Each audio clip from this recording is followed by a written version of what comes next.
Train की खटखट की आवाज़ पूरे डिब्बे में गूंज रही थी। खिड़की के पास बैठी मैं, अनन्या, हाथ में पेन और डायरी लिए कुछ लिख रही थी। लिखना मेरा जुनून था, मेरी दुनिया। लेकिन आज कुछ अलग सा महसूस हो रहा था, जैसे कहानी सिर्फ कागज़ पर नहीं, हकीकत में भी बनने वाली थी। मेरे सामने एक लड़का बैठा था, जीन्स और सफ़ेद शर्ट में, अपने फ़ोन और खिड़की से बाहर भागते नज़ारों के बीच उसकी नज़रें घूम रही थीं। शायद उसने मुझे नोटिस नहीं किया था, या शायद किया था। मैं अपनी डायरी में खोई हुई थी कि तभी ट्रेन के अचानक झटके से मेरा पेन गिरकर उसकी सीट के पास चला गया। ये आपका है? जी, थैंक यू। उसने पेन मेरी तरफ बढ़ाया और पहली बार हमारी नजरें मिली। उसकी मुस्कान में एक अजीब सी गर्मजोशी थी। आप क्या लिख रही हैं? कोई कहानी? हाँ, एक कहानी, लेकिन अब भी अधूरी है। अधूरी चीजें अक्सर सबसे खास होती हैं। हमारे बीच बातचीत शुरू हो गई। उसने पूछा कि मैं क्या लिखती हूँ और मैंने बताया कि मैं एक लेखिका हूँ। उसने अपनी नौकरी, अपने सफर और जीवन के किस्सों को बड़े उत्साह से साझा किया। तो आपकी कहानियों में रोमांस होता है? कभी कभी, लेकिन असली रोमांस वो तो असली जिंदगी में ही होता है। तो क्या ये सफर आपकी अगली कहानी का हिस्सा बन सकता है? शायद, अगर इसमें कोई खास मोड़ आए। आर्यन के मजाक करने का तरीका बहुत खास था। उसने कहा, क्या आपकी कहानियों के हीरो भी मेरे जैसे दिखते हैं? मैंने मुस्कुराते हुए जवाब दिया, शायद थोड़ा बेहतर। वो हंस पड़ा। तो मतलब मेरे पास कुछ सुधार की गुंजाइश है। फिर उसने ट्रेन की खिड़की से बाहर झांकते हुए कहा, क्या आपको ये सफर रोमांचक नहीं लगता? किसी अजनबी के साथ बातें करना और उसकी कहानियों में खो जाना। मैंने मजाक में कहा, हो सकता है, लेकिन ये अजनबी ज्यादा बातें करता है। हम बातें करते करते इतने करीब आ गए कि मुझे लगा कि हम एक दूसरे को बरसों से जानते हैं। शाम ढल चुकी थी और ट्रेन का डिब्बा हल्की रोशनी में डूबा हुआ था। जब मैं थकान से ऊब गई तो उसने मजाक में कहा, अगर आपको नींद आ रही है तो मेरे कंधे का इस्तेमाल कर सकती हैं।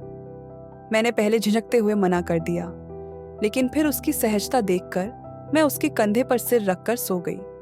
उसकी सांसों की गर्माहट और ट्रेन के झूलने की लय में मुझे गहरी नींद आ गई।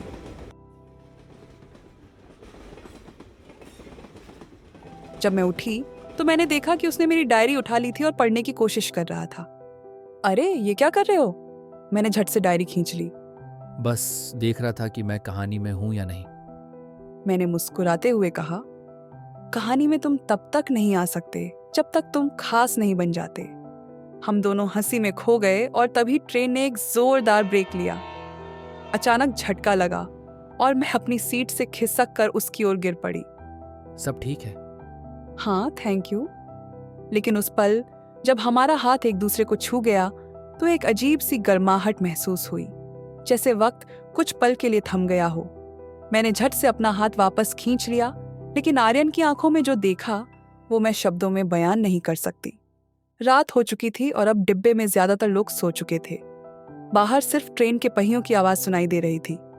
मैं खिड़की के पास बैठकर चुपचाप बाहर के अंधेरे को देख रही थी, जब अचानक लाइट चली गई। पूरे डिब्बे में अंधेरा छा गया। लगता है अब रोमांटिक माहौल बन गया है। मैंने उसकी बात पर मुस्कुराने की कोशिश की, लेकिन अंदर से अजीब सा महसूस हो रहा था। इस अंधेरे में उसकी नजदीकी मुझे बेचैन कर रही थी। ट्रेन के झटकों के साथ हमारी टांगें बार बार एक दूसरे से टकरा रही थीं। अनन्या, एक बात कहूं? क्या?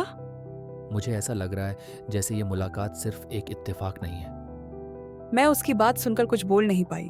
मेरे दिल की धड़कन तेज हो चुकी थी और तभी उसने हिम्मत करके मेरे हाथ को थाम लिया।